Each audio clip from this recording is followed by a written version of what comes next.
1949, the Soviet Union demonstrated that, like the U.S., it possessed the atomic bomb. Two superpowers had the means to destroy each other. Every day we worked with the idea not if it was going to happen, but when it was going to happen. Whatever followed, the government would still have to function. The president and key personnel had to be protected. There's a network of classified facilities from this time across the U.S. that have only recently been deactivated. Our investigators are going to unlock their secrets. They'll explore the basic shelter constructed for JFK on an island near his Florida mansion, and the facility buried beneath a five-star hotel from which Congress would operate in the event of war. They'll enter a building which stood for 3 decades in a state of readiness and is now frozen in time. For the time, in the 1950s and 1960s, this was state-of-the-art equipment. They'll enter the high-tech mountain fortress, strong enough to survive a direct hit from a nuclear warhead.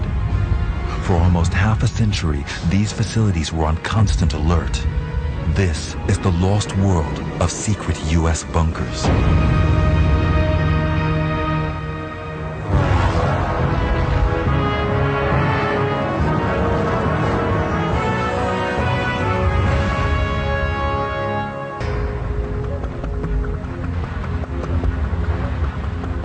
In the 1950s, Russian expansion and aggression threatened global war.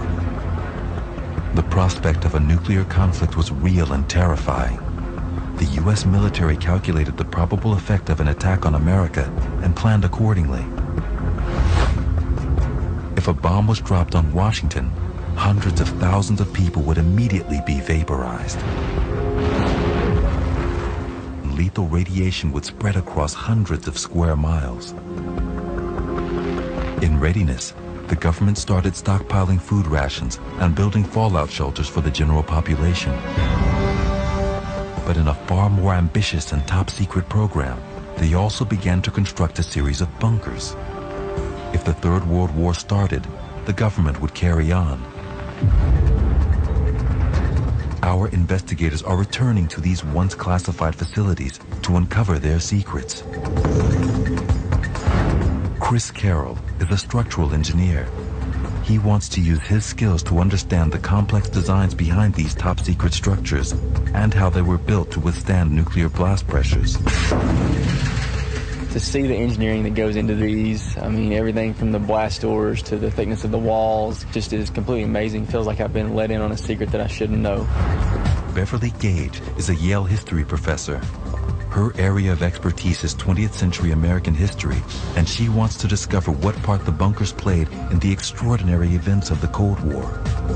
To actually have the opportunity to walk into the bunker and feel what it is that a congressperson might have felt in 1962, in the middle of the Cuban Missile Crisis, it's really quite an incredible experience. Lorton Correctional Complex, 20 miles from Washington. In 1959, the basement of a building here was transformed into a top-secret operations center. The secure nature of the 3,000-acre site provided the perfect camouflage for covert work. The whole area has been abandoned since 2001. It was only when historian Gary Powers explored it a few months ago that he discovered a Cold War bunker with a vital national purpose. This bunker was used in case of a natural or nuclear disaster in Washington, D.C. People would relocate here to do the command center to make sure that the operations were going smoothly after the disaster. The plan was that, in the event of war, a team of emergency service chiefs would come here to try to coordinate the civil response. When Gary and his team entered the basement, they found the site that had been frozen in time. When we first got access to this location, it was as if they left yesterday. It was dusty, but there were coffee mugs on the desks. There were maps and manuals thrown around. It was as if they picked up, packed up, locked the door, and walked away. Beverly and Chris are going to explore this site for themselves. While Chris examines how the bunker was constructed, Beverly goes inside to find out about its purpose. First thing that you notice is that these were not luxury quarters, even at their best. Down at this end, we have what is largely an empty, abandoned room. But if you think there were going to be 20 people living in here, potentially for days, weeks at a time, it's not much space, even though it stretches quite a ways down. This 4-room facility had to manage all emergency services for a city of 1 million people. These must have been the communication booths where everybody would have sat. In some of the older photos, they have identification over the booths as to where the police would be, the fire department. The articles left behind here indicate that this was a place intended for short-term basic survival, the immediate aftermath of an attack. Again, what we have left in here, overturned tables, filing cabinets, some of them still with the Civil Defense logo on them. Over here we can see something that looks interesting. Here we have Civil Defense all-purpose survival biscuits, very straightforward, wheat flour, sugar, vegetable shortening, not much else. Each member of the team stationed here would have had to make do with only 700 calories a day, the bare minimum necessary to keep an individual healthy enough to do their job. Outside, Chris Carroll wants to know why the basement of this particular building was chosen to house a bunker. If we actually look at a compass, you can see here Washington, D.C. is more kind of northeasterly in representation of the building. So typically the blast would actually come from Washington, D.C. The fact that this building faced away from Washington meant that the bunker had a degree of extra protection. If you look at the 3 sides of the building, it's actually surrounded by earthen backfill. This adds security to it to withstand the blast pressure, say if a nuclear bomb did hit Washington, D.C. The pressure of a blast radiating from Washington would be absorbed by the wall of earth that sits at the back of the bunker. Much of the equipment that was originally fitted here still remains. When Gary first learned of the bunker's existence from newly declassified documents, he discovered numerous Cold War artifacts which, with government permission, he's removed and preserved. This collection takes us right back to the time of the bunker's construction. What do we want to start with? Easy thing here. We have one of the Civil Defense bikes that we were able to salvage. Bring it down out of there. And this is presumably not just for exercise? No. The original bike had a fan right up here, along with a generator. 2 people would sit on here and pedal. It would be done in 24-hour increments, probably 2 hours per shift.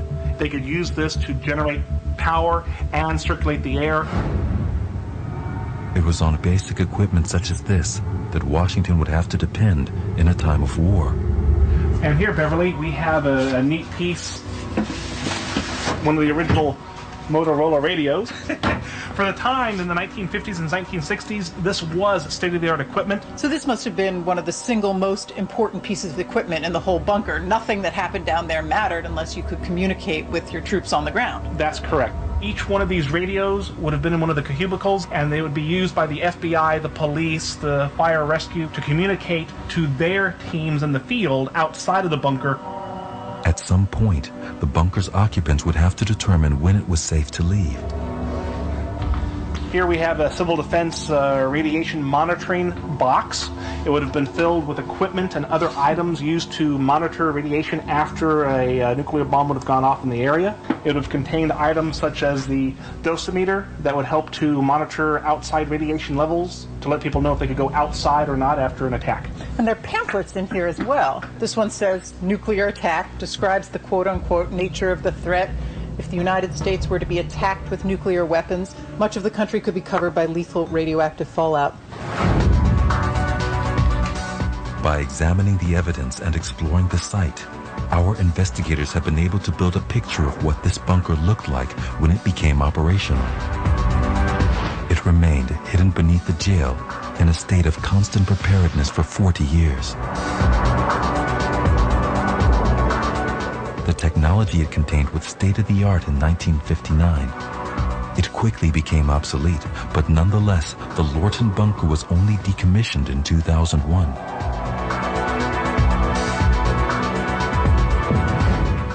This facility was aimed at offering a first response to an emergency, but plans were in place to ensure the long-term survival of the government. In the same year as the Lorton bunker came online, construction began on a facility designed to hold 1,200 people. In a time of war, this would be the home of the U.S. Congress.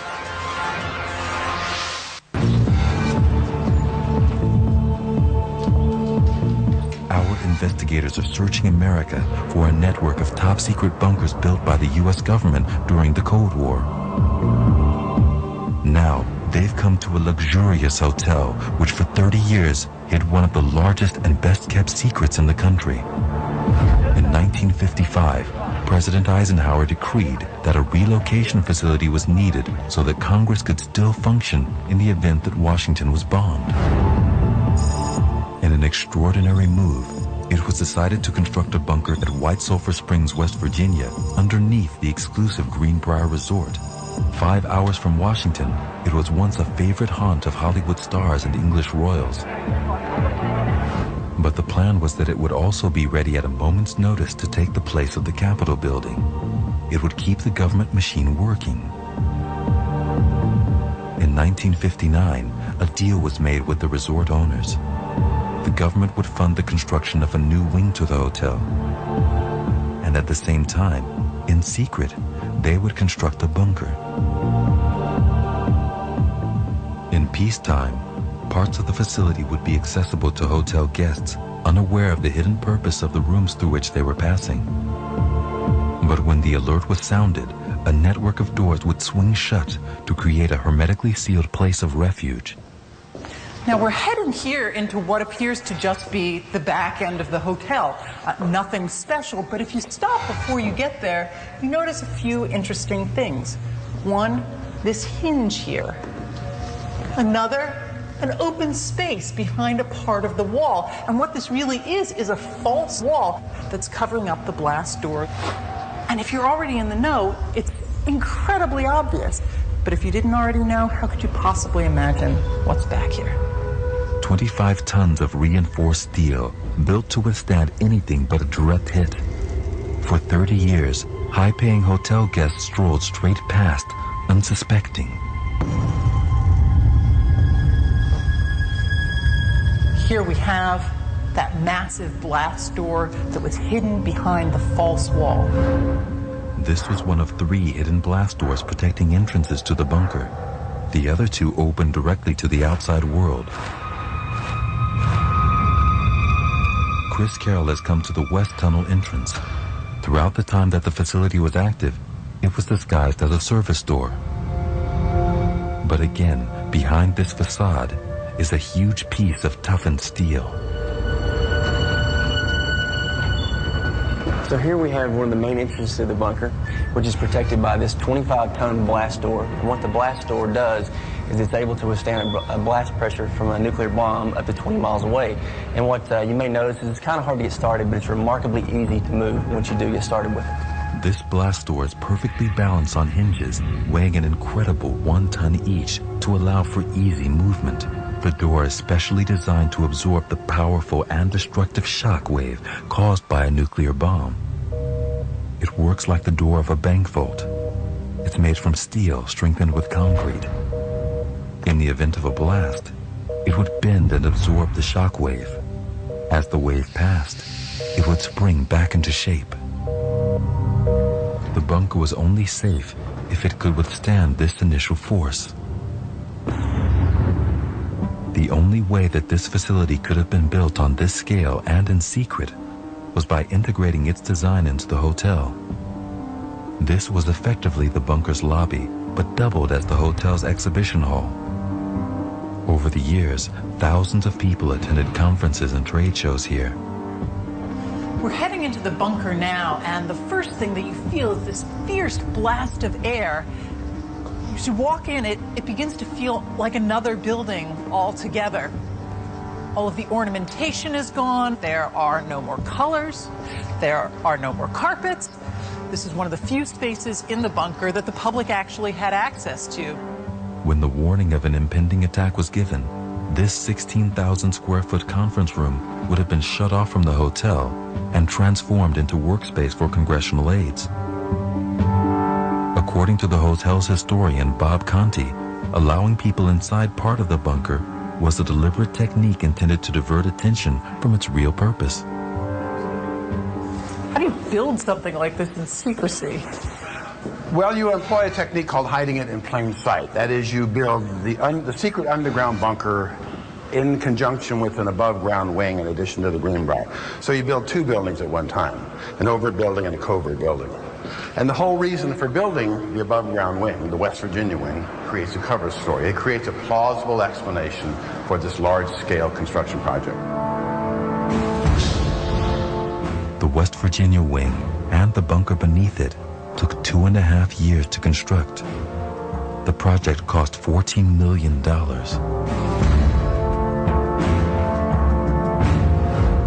Then, in 1961, the wing, built into the hillside above the main hotel, welcomed its first guests.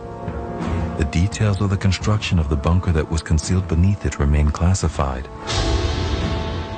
But engineer Chris Carroll wants to see what he can uncover. What we can see here is this wall is actually approximately 4 feet thick. A typical two-story buildings may only have walls anywhere from 1 foot to 2 feet thick. And so here you can see the magnitude of this structure and how amazing it really is. To build on this scale in secret was an extraordinary achievement. To investigate what he's seen at the Greenbrier, Chris has built a model bunker at his Virginia Tech lab. He wants to demonstrate how the concrete used in the bunker was reinforced to withstand the huge blast pressure from a nuclear bomb. Now what we've done here is we've built a small-scale bunker again that is 6 feet long, it is 5 feet wide, and 5 feet tall. Chris wants to see how concrete reacts when subjected to extreme stress. If you had a concrete beam and you bend it like this, the top part of the beam is in compression, the bottom part is in tension. But concrete, if it's bent like this, would actually crack on the bottom. Because of this, ordinary concrete is brittle, a poor material to insulate against a bomb. To give concrete extra strength and durability, builders reinforce it with steel rods known as rebar. So here you can see just an example of reinforcing steel that we've placed inside the walls and the ceiling slab of this bunker. In actual bunkers throughout the United States, you may see rebar in the ranges of this, maybe even bigger. Chris wants to find out how much reinforced concrete is needed to protect structures like the Greenbrier bunker from nuclear attack. Typically, blast pressures from atomic bombs detonated, say, 20 miles away from here would actually act on the side of a bunker, not really on top of it. Because if you did, it would actually destroy the bunker itself. But in order to simulate this type of a load, what we're going to do is we're going to take this 3,000-pound wrecking ball and we're going to drop it on top of the bunker. The wrecking ball is first dropped from a height of 6 inches onto the bunker's 5-inch thick reinforced concrete roof. That's equivalent to nearly 14 pounds of blast force per square inch, roughly comparable to being within a quarter mile of a bomb as powerful as the one dropped on Hiroshima.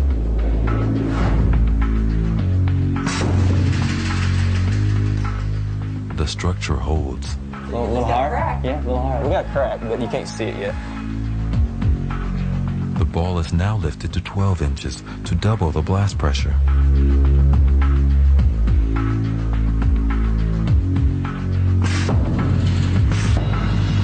Again, the bunker holds, but only just. The damage it has sustained would have been roughly equivalent to being only 350 yards from Hiroshima's ground zero. Ordinary concrete and almost all other building materials would have disintegrated. But although the bunker has survived, it has reached what engineers call its ultimate load. As you can see, we've got some cracks here. Actually, we have a circular crack on the top, all the way through. So what that means is we actually had tension around the outside edges, which is typical in a slab. So you got tension on the top as well. You got cracks down each side of the wall. Had we not put reinforcing steel in the bunker would have actually fallen apart in multiple places. Chris's simulation gives us an idea of how strong the walls of the Greenbrier bunker were. They had to be. In the same year as the bunker was finished, the Soviet Union tested a bomb at least 3,000 times as powerful as the one that was dropped on Hiroshima. Even at more than 250 miles from Washington, D.C., the likely center of a blast, the Greenbrier would have had to withstand enormous pressure. And now we can reveal how. 10,000 tons of earth were excavated. Then, 720 feet into the hillside, the two-story bunker was constructed. Made from reinforced concrete, it covered 112,000 square feet. A 50-foot layer of earth sat between the top of the bunker and the hotel above. Next, we investigate how the bunker was kept fully equipped, on alert, and totally secret for more than 3 decades until one journalist blew its cover and compromised it forever.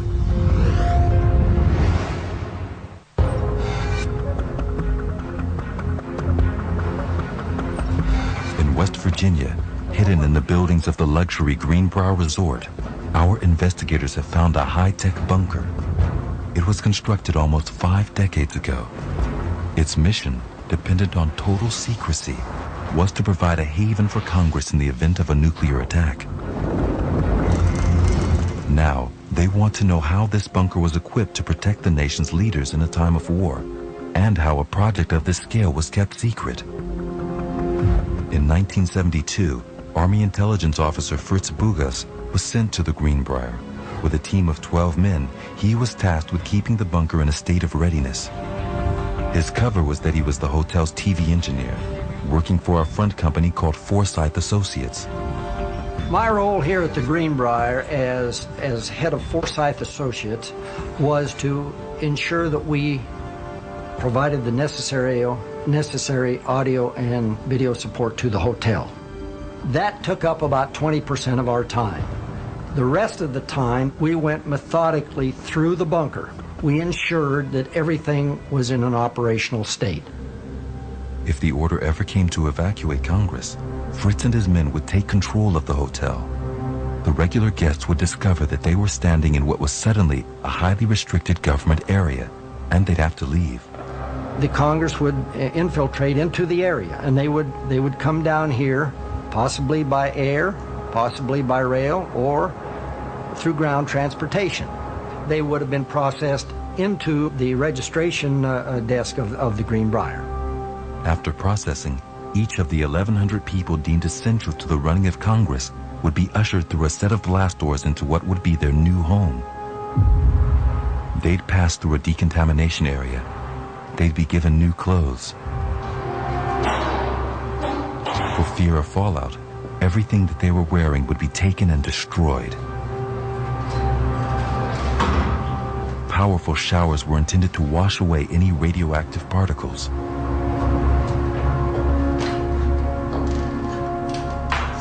Cramped and confined, and if you can imagine, this would have been a congressperson's first introduction to the bunker. And once the last person had passed through this process, the blast doors would have been sealed. It was planned that they would stay sealed for 3 weeks.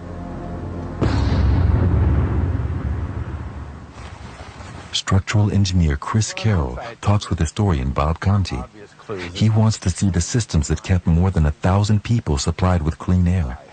So what exactly was this used for? I mean, it just looks like a typical maintenance facility to me. Well, exactly. It's supposed to look like a typical maintenance facility. But in fact, this is where the air was brought into the bunker. So right through these vents here, the air would be sucked in. And from the structure to the bunker proper is about 100 yards. And it's connected by a large underground, well, it's a pipe, a big culvert.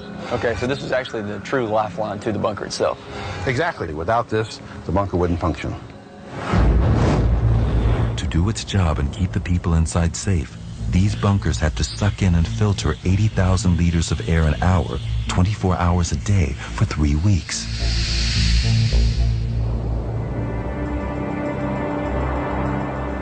The accommodation was in stark contrast to the luxury of the hotel that lay above. Everyone would be required to sleep in one of 18 large dormitories. You can imagine row after row after row of these extending, almost like a normal military barracks. This is one of the lockers that two people would have shared. Again, not much space, not much privacy. We actually had a seniority list. We designated that particular bed for that senator or for that congressman. We simply gave the lower bunk to the more senior and the upper bunk to the less senior, and we filled it out in that manner. For the entire time that the bunker stood prepared, it was continually upgraded and restocked.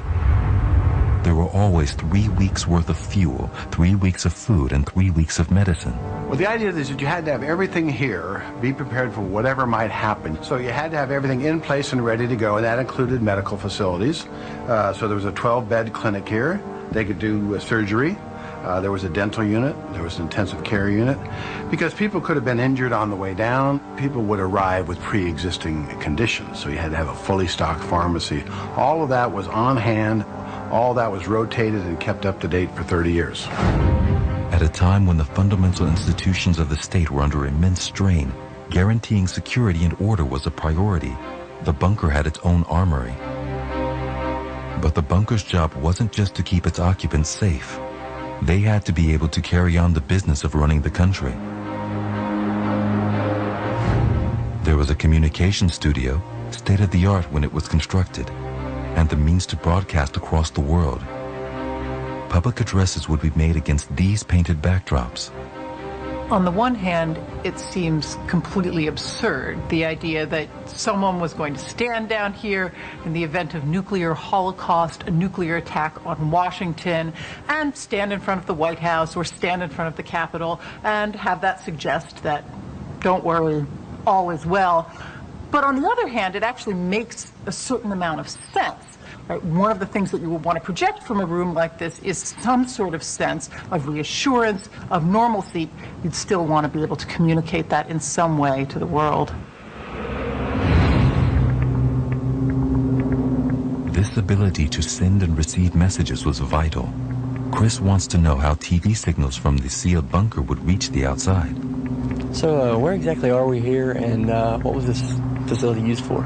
We're on top of Cates Mountain. The Greenbrier and the entrance into the bunker itself is about 4.5 to 5 miles behind where I'm standing. And there's a blockhouse behind us with a 100-foot tower. And off that tower are signal gathering devices. This was a microwave relay facility. This tower was extremely important because, again, it allowed us, once we went into a buttoned-up condition, to talk to the outside world. The closest the Greenbrier ever came to being activated was in the Cuban Missile Crisis of 1962. As tensions between the U.S. and the Soviets deepened, the U.S. stood ready. I have directed the armed forces to prepare for any eventuality. The emergency passed and the Greenbrier wasn't needed. But for the next 29 years, the government spent millions of dollars on keeping this facility ready for activation. Well, it really is stunning to come inside the bunker just to see the level of detail, and on the other hand, to realize that all of this was vulnerable to a single person exposing it. In 1991, the actions of one man rendered the Greenbrier obsolete overnight. Journalist Ted Gupp wrote an article about the bunker in the Washington Post. Fritz Buga still finds it hard to describe his feelings on the matter. Devastation. Just tremendously hurt by the article that appeared and what it was going to mean. It was determined that the Congress felt that this facility was no longer suitable for any sort of relocation thinking on their part. When the story got out, the government had no choice but to deactivate the bunker. It was stripped of all its equipment. Now, nearly 2 decades later, we can recreate what it looked like on completion in 1961.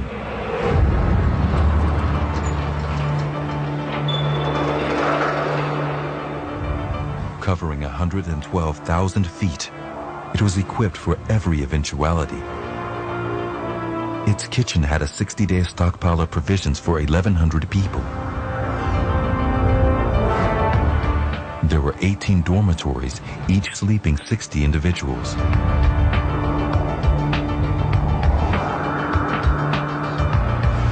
Its clinic could handle anything from simple medical emergencies to major surgery.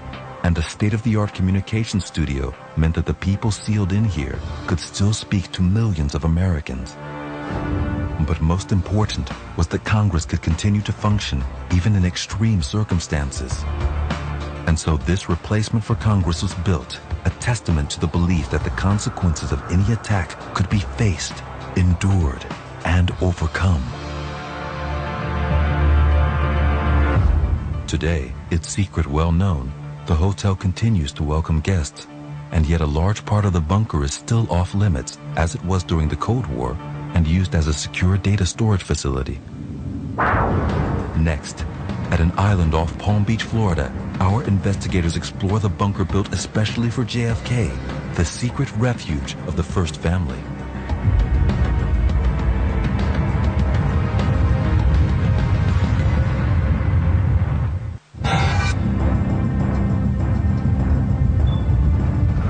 Investigators are exploring the network of bunkers built secretly across America during the Cold War. They have seen the extraordinary facility constructed to house Congress in the event of nuclear war. Now, structural engineer Chris Carroll is in Palm Beach, Florida, to find the bunker constructed for President John F. Kennedy and his family.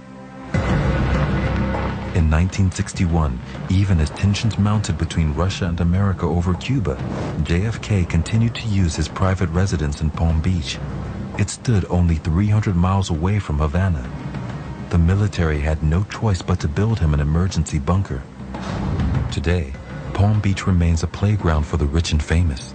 Chris meets with local historian John Grant, who suggests that the bunker here was not just built to indulge a president, but as a matter of national security. Did the Kennedys spend a lot of time down here, or was it just a summer home or a winter home or anything like that? Well, no, they spent a lot of time down here. And they used to call this the Kennedy Winter White House. And he was down here very regularly on weekends and for many events. He brought the cabinet down here and he talked to them down at his father's mansion. The location chosen for the bunker was the uninhabited 86-acre Peanut Island. It was just across the water from the Kennedy compound and already owned by the military. Chris makes the short journey to Peanut Island to explore the bunker itself. This letter, sent to the construction division of the U.S. Navy, is the only official reference to the project. It says 10 men built it in just 1 week. Given its importance, it's a very modest structure. This is not really what I was expecting for a presidential bunker compared to what Congress got at the Greenbrier.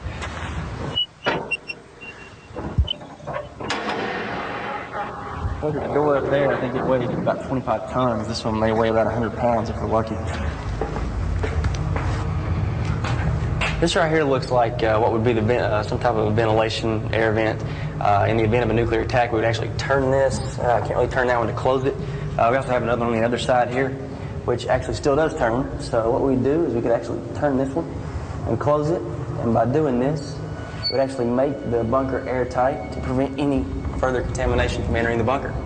I'm now walking down the entry tunnel to the bunker, and basically what it is corrugated steel pipe. It kind of feels a little claustrophobic if you look around.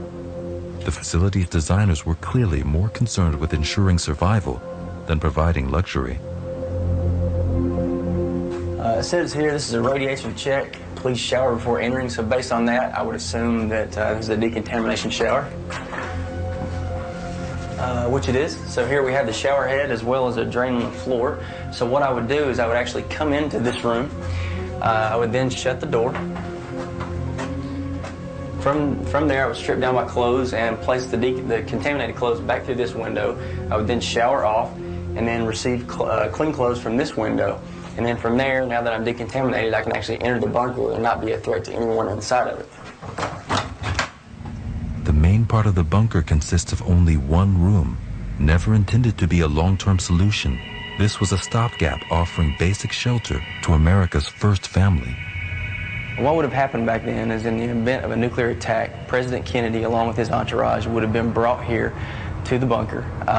Standing here by myself, the room's pretty spacious, but with 30 people in here, it could have gotten pretty cramped and claustrophobic for everybody. In case the main door was obstructed, an emergency exit route was built in. Oh, okay, this must be the other way out of the bunker. This route has been sealed with concrete, but it's still visible. At the rear of the bunker, it's possible to get an understanding of the materials and techniques used in its construction. Building this bunker originally, what they would have done is they would have dug down, say, 15 or 20 feet and placed the corrugated steel pipe, which you can see here is typical to culverts that you would see these days.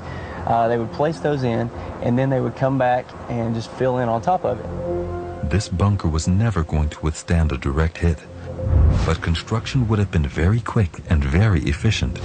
If President Kennedy's house was on the other side of the island, can you kind of give us an idea of the process to get President Kennedy from here to Peanut Island? Yeah, the president would have been whisked over from his mansion to the docks here at the Sailfish Marina if he were going to go by boat, if the weather were permitting and so forth. Also, he would have another method of getting over there, which would be a helicopter, and I think that would be probably the preferred method, leaving the boat to take his entourage over to Peanut Island to get into the bunker. The plan was that the president could make the journey to the bunker from his house in a matter of minutes. This facility was only active for 4 years. After JFK's assassination in 1963, it would serve no further purpose. Having lain empty for more than 3 decades, it can be visited today by special appointment. We can now reveal what the bunker would have looked like when it was operational. With a main room of only 800 square feet, this startlingly simple bunker, equipped with office and communication facilities, was the only thing that stood between the president and the dangers of nuclear fallout. As soon as the immediate threat had passed, the priority would have been to speed the president onto a warship or a submarine. From there, he would be able to direct the nation's response to an attack. In later years, that response would come from the most extraordinary of all the Cold War bunkers. Next, in Colorado, we investigate a facility built to withstand a direct hit from a nuclear bomb.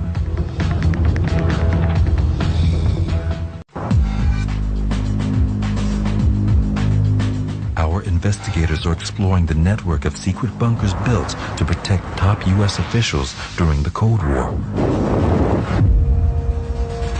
Now historian Beverly Gage has come to one of America's last great wildernesses, where beneath these granite peaks is hidden a highly secure bunker built thousands of feet below ground level and able to survive a nuclear attack. She's gained access to this secure military facility under Cheyenne Mountain, which today is no longer operational. In 1961, in response to the growing Soviet threat and at a cost of $140 million, a plan was conceived to build a highly classified bunker a few miles from Colorado Springs. Its purpose, to monitor the skies for ballistic missiles approaching U.S. airspace, and to create a strategic defense plan to prevent the unthinkable from happening. Major Tom Veal is showing Beverly around this complex. Now, we have left daylight behind. We're entering a very dark, closed space. What's around us here? Well, we just came in through what we call the North Portal, and we're going to walk 1/3 of a mile to the blast doors. Now, overhead, we have 2,400 feet of granite that goes to the top of Cheyenne Mountain. This granite protection was crucial to the planning behind this bunker. It would be built to withstand a direct hit from a bomb as powerful as the one that was dropped on Hiroshima.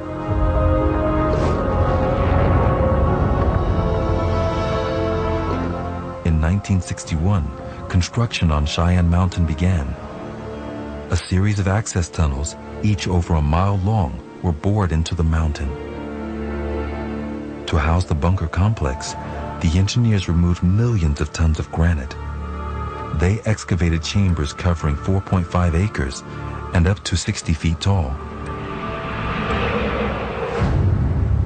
The entrance to the bunker complex itself was protected by a series of 25-ton blast doors. They were last closed on 9/11, and once shut, they can cut the bunker off completely from the outside world. To add structural strength in such a scenario, and to make up for all the tons of rock that were removed, 113,000 bolts, measuring between 6 and 32 feet in length, are drilled into the exposed rock throughout the facility. 2 officers are employed full-time to make sure those bolts are tight. Beyond the blast doors, the top-secret buildings housing the missile detection technology are situated in a vast hollowed-out space right in the center of the mountain. I'm standing here between part of the granite mountain and a building over here, and it just goes up and up and up. You feel very small standing down here. And in fact, the buildings themselves are entirely separate from the mountain. They are inside. You can see the mountain over here. This is the granite. This is the building. The two do not meet. We can reveal how the engineers designed the bunker buildings to sit separately from the mountain rock, only connected at floor level. This ensures that in the event of a direct hit, the impact of the shock waves on the bunker would be minimized. Another measure was put in place to reduce the effect of shock waves. Right now we're underneath Building 1, underneath the main entrance to the complex. There are 15 buildings inside the complex, and they're all supported by these springs. They weigh 1,000 pounds each, and there are 1,319 of them that hold the buildings up. In the event of a blast, these massive springs, placed under every bunker structure, would enable each of the buildings to move up and down independently, absorbing the shock waves and sustaining minimal damage. And they allow the buildings to bob and sway up to 1 foot in any direction. Now, each building is independently supported. They don't touch each other and they don't touch the rock, and they're connected by metal bridges and vinyl vestibules, so that if one should shear away or be crushed, it won't affect the operations from building to building. All of these engineering innovations, the springs, the blast doors, placing a bunker inside a mountain, were devised to protect this, mission control.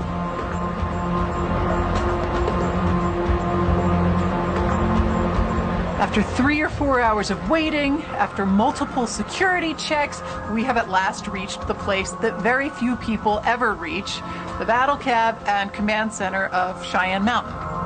Today, this stronghold would only be used in an emergency, but for 40 years until 2006, it housed mission control for NORAD, North American Aerospace Defense Command. People who have heard the legends of Cheyenne Mountain would think we'd look out here, we'd see people sitting with their fingers on the nuclear button.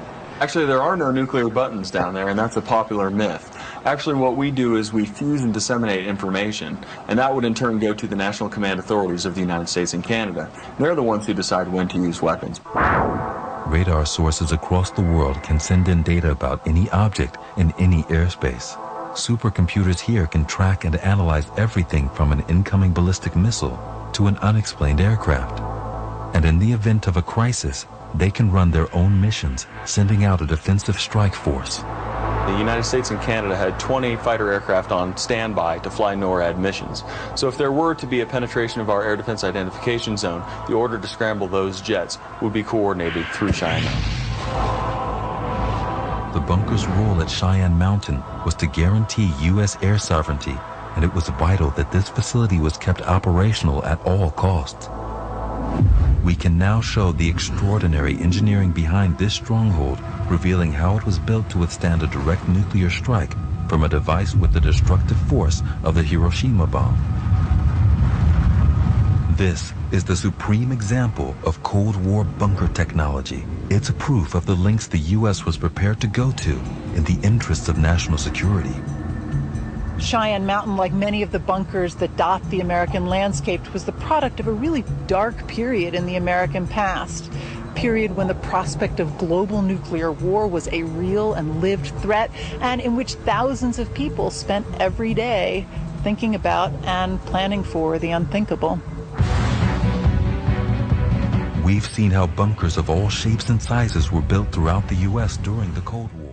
For 3 decades in a state of readiness and is now frozen in time. For the time in the 1950s and 1960s, this was state-of-the-art equipment. They'll enter the high-tech mountain fortress strong enough to survive a direct hit from a nuclear warhead. For almost half a century, these facilities were on constant alert. This is the lost world of secret U.S. bunkers.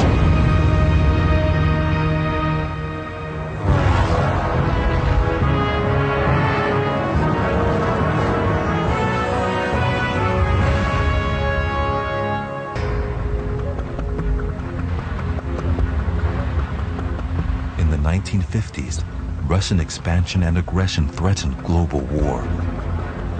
The prospect of a nuclear conflict was real and terrifying. The U.S. military calculated the probable effect of an attack on America and planned accordingly. If a bomb was dropped on Washington, hundreds of thousands of people would immediately be vaporized. Lethal radiation would spread across hundreds of square miles. In readiness, the government started stockpiling food rations and building fallout shelters for the general population. But in a far more ambitious and top-secret program, they also began to construct a series of bunkers. If the Third World War started, the government would carry on. Our investigators are returning to these once classified facilities to uncover their secrets. Chris Carroll is a structural engineer. He wants to use his skills to understand the complex designs behind these top-secret structures and how they were built to withstand nuclear blast pressures. To see the engineering that goes into these, I mean, everything from the blast doors to the thickness of the walls, just is completely amazing. Feels like I've been let in on a secret that I shouldn't know. Beverly Gage is a Yale history professor. Her area of expertise is 20th century American history, and she wants to discover what part the bunkers played in the extraordinary events of the Cold War. To actually have the opportunity to walk into the bunker and feel what it is that a congressperson might have felt in 1962, in the middle of the Cuban Missile Crisis, it's really quite an incredible experience. Lorton Correctional Complex, 20 miles from Washington. In 1959, the basement of a building here was transformed into a top-secret operations center. The secure nature of the 3,000-acre site provided the perfect camouflage for covert work. The whole area has... In 1949, the Soviet Union demonstrated that, like the U.S., it possessed the atomic bomb. Two superpowers had the means to destroy each other. Every day we worked with the idea not if it was going to happen, but when it was going to happen. Whatever followed, the government would still have to function. The president and key personnel had to be protected. There's a network of classified facilities from this time across the U.S. that have only recently been deactivated. Our investigators are going to unlock their secrets. They'll explore the basic shelter constructed for JFK on an island near his Florida mansion, and the facility buried beneath a five-star hotel from which Congress would operate in the event of war. They'll enter a building which stood been abandoned since 2001. It was only when historian Gary Powers explored it a few months ago that he discovered a Cold War bunker with a vital national purpose. This bunker was used in case of a natural or nuclear disaster in Washington, D.C. People would relocate here to do the command center to make sure that the operations were going smoothly after the disaster. The plan was that, in the event of war, a team of emergency service chiefs would come here to try to coordinate the civil response. When Gary and his team entered the basement, they found a site that had been frozen in time. When we first got access to this location, it was as if they left yesterday. It was dusty, but there were coffee mugs on the desks. There were maps and manuals thrown around. It was as if they picked up, packed up, locked the door, and walked away. Beverly and Chris are going to explore this site for themselves, while Chris examines how the bunker